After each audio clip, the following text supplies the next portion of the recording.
Hello, this is Chad with Studio 325 Gaming, and we are playing 7 Days to Die Alpha 19.4, and we are at Dead Man's Bridge. This is one of three significant obstacles that basically cut the bottom third of the map off to ordinary travel, to be able to just go from left to right. If you're just trying to get across this chasm, you'll either have to go to the south over some very rugged terrain and come around this way, which takes a lot of time, effort, or you'll have to go all the way to the north. Now, everyone that I have seen try to get across this bridge has been obsessed with turning it back into the way it originally looked. I don't know about you, but I'm not a civil engineer. I really am not worried about putting this thing back the way it originally was. What I'm worried about is getting from this side to that side. Now, every other video that I have seen, every other build that I have seen, everyone starts by using blocks all the way from the canyon floor up to the bridge deck, and then using the support in the middle to make the necessary connection, because there are no structural blocks that will connect these two without the support of something from the floor. Problem is that if you're doing legitimate gameplay and not like me using cheat mode and developer tools to do this video, you'll either have to take a bunch of ladders and build your all the way down, which is some 64 blocks, or you're going to have to go all the way to the mine, which is to the north, and work your way down to get to the bottom, because there are no easy way down. Well, there is one, but it's called suicide, and I don't recommend it. So, there is a way in legitimate gameplay to get across this bridge, make it functional, which means getting from this side to that side, without building from the bottom. Now, your restrictions are simple. A regular wood frame only has the horizontal support of 8, and all of its improvements, upgrades, whether it's the first upgrade or the second upgrade, they only have 8. Now, the simplest and easiest structural block that will work for this build is the common flagstone. Flagstone block. It has a structural support of 12. You can make flagstone block by collecting cobblestone pallets. The most efficient way to collect these is using a shovel. They are everywhere. Just about every structure in 7 Days to Die has at least one of these somewhere. It's really, really weird to go into a building that you don't find at least one or two of these. That'll allow you to make the flagstone. Doesn't take any skill points. You can just make the flagstone. Doesn't require anything else. And if for this build, you can also use the brick, the concrete, which you will need a cement mixer to make wet cement block, or upgraded concrete.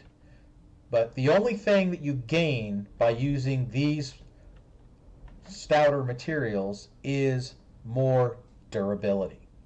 You don't gain any more horizontal support, because from flagstone, which is 120, to brick, which is 120, to the wet concrete, which becomes the concrete, 120, 120, reinforced 120. And then you have your steel, which is 300 with a weight or a mass of 20, which gives you 15. which will allow you to build out to 15. Even with being able to build out to 15, this structural block still cannot make it across the chasm, because 15 on one side, 15 on the other is only 30 blocks across. The chasm is 37 blocks across, which means it doesn't work. Now, this block is a developer block. It has the same structural integrity as the steel frame and is called the bridge concrete block and is what the bridges are made from. And it's supposed to have a horizontal support of 400 and a mass of 10, which means if it was accurate, you would be able to build out to at least 20. But it doesn't work that way.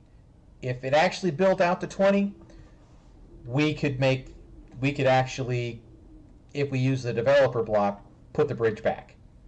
But this block will only build out to 15. And after that, they collapse. So it's not accurate. And again, you have to be using a developer block in order to do that. If you're in legitimate gameplay and you want to make sure, if you're on Steam, not to lose the ability to get your achievements, then you're not going to be able to do that.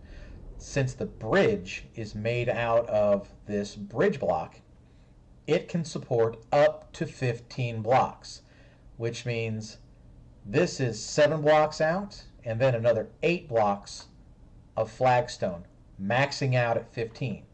Even if I were to take this out to 9, 10, or 11 blocks and then put another 4 flagstone blocks, it would still tap out at exactly 15, and then it would collapse. But because the bridge is made out of this, it can support up to 15, which is why this build works, and it works with flagstone. The other thing that you are going to need for this build is a workbench, because you are going to need to be able to get a couple of drawbridges. You will need 2 drawbridges. The drawbridges themselves do not require any skill points. You can build them on day 1 if you can get the right materials and get access to a already in place workbench that's functional. You can get the springs and the mechanical parts from salvaging cars. The wood is simple, chopping down trees. And the forged iron, you're going to need a forge. But I think by the time you get to this point in the game where you're going to want to get across this gap, you probably already have these things. But before you try this, or to make it work, you're going to need the drawbridges. If you want to upgrade them, also just about everywhere is cement, which if you put in the cement mixer, you can make wet cement blocks without having to need any small stone or sand or anything like that. Typically, in my own gameplay, I very rarely make cement mix with raw materials. Everywhere I go, I grab all this stuff and it usually meets all the needs that I have. Now, let's get to fixing this bridge. Okay, the first thing you're going to want to do is you're going to want to get rid of these angle pieces. And we're going to be using flagstone block. And you're going to just flesh out the bridge to the end. And what I mean by the end is to the end of these struts.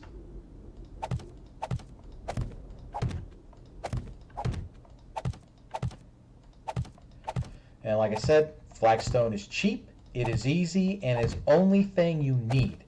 If you feel like using concrete, the only thing you're going to gain is durability. Okay, now because this game and placing is a little tricky, we are going to do just a little bit of painting in order to give us a site mark. Am I on the center? Yes, I am. Okay. Now to be sure that we're where we want to be, this brace right here, you're going to go 1, 2, 3, which is where I've painted 1, 2, and 3. This is all you need to build for the bridge itself proper. Now you need to build where the drawbridge is physically going to be sitting on, which means you don't need to build all the way across. You just need to build 5. Now, there is a small issue with placing. You need to get that out on that last structural brick that I told you you're going to put the bridge on. But as soon as your rectal gets out that far, the bridge drops away. You can't place it because you have nothing to set it on. But you need it on that last bit. So, this bit is not structural. This is only so your rectal has something to sit on so your bridge doesn't fall off the end. Now, I put this paint marker here for a reason. These bridges, depending on what part of the game you're in, what stage of the game you're in, they could cost you quite a bit of material. And having one fall off the end and disappear or being placed in the wrong spot can be a pain because you have to build a whole new bridge. So to get it right the first time, I put those 3 orange markers down so I can do this. Whoops. 1, 2, 3. Now I know I'm exactly where I want to be. I placed my bridge, no mistakes. Now, that side's done.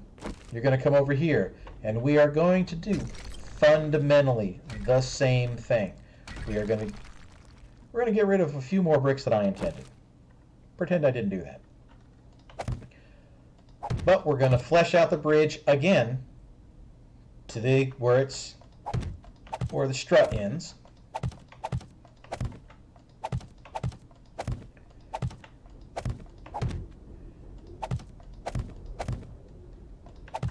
Okay. Again, we're going to put our sight line. My center. Cool. Now you will notice this time it's only 2. This is your index mark. 1, 2. Then you're going to build where the drawbridge is going to set, which only needs to be 5 across. And then, just like the other side, because the rectal will fall off the edge of the map, 1, 2, 3. And yes, it does need to be 3. If you don't build 3, it will fall off and you won't be able to put it where you need to be. And funny thing is that the 3 that I put on the other side is actually the limit to the build for that side. Even one more block and the whole thing collapses. Well, not the whole thing, but the very end of the bridge collapses off. So if we had to do even one more on that side, it wouldn't work. So once again, to make sure we're placed in the right spot, we're going to go 1, we're going to go 2, we're right where we want to be. The bridge is long way is facing to the west. Boom. Put it down, and here we have it. We are across Dead Man's Bridge.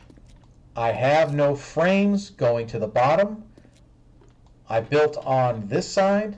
All I would have had to have done is traveled around and gone to this side, done the same thing, dropped my drawbridge.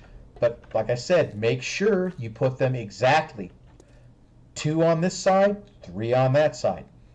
This is the only configuration that works.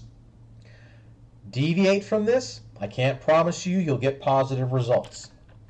Now, if you are inclined, even though you'll never see them, these were only so we had something for the rectal to sit on. They are not necessary. You can get rid of them.